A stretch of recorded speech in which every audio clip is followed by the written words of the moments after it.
জুলাই সনদ নিয়ে এখনও রাজনৈতিক দলগুলি এক হতে পারেনি। আপনারা সবাই জানেন ডক্টর ইউনূস ইটালি সফর থেকে আসার পরে জরুরি মিটিংয়ের আয়োজন করে। এই জরুরি মিটিংয়ে জুলাইয়ের সনদে যারা স্বাক্ষর করবে সবগুলি রাজনৈতিক দল আসে।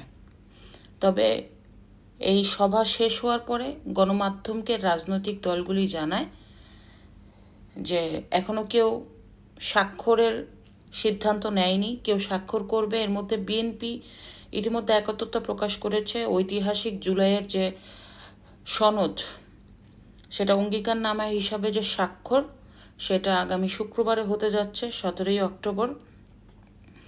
তো এখানে বিএনপি একমত, তবে জামাতে ইসলাম এখনও সিদ্ধান্ত নেয়নি, কারণ জামাতে ইসলামের হয়তোবা কিছু একটা মতের বিরোধ রয়েছে এখানে। জামাতে ইসলামের আগে থেকেই মাঠে আছে আন্দোলনে, তারা কয়েকটি দাবিতে, পিআর পদ্ধতি, এরপরে গণভোট, জুলাইয়ের যে সনদ আইনি ভিত্তিতে বাস্তবায়ন করে এই জুলাইয়ের সনদের ভিত্তিতে নির্বাচন।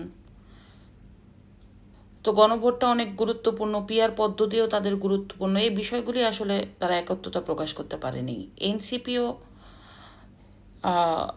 এনসিপিও জানাইছে যে পরে যাবে, তবে 5টি বাম গণতান্ত্রিক দল পুরোপুরি নাকচ করে দিয়েছে এই জুলাইয়ের সনদের স্বাক্ষর।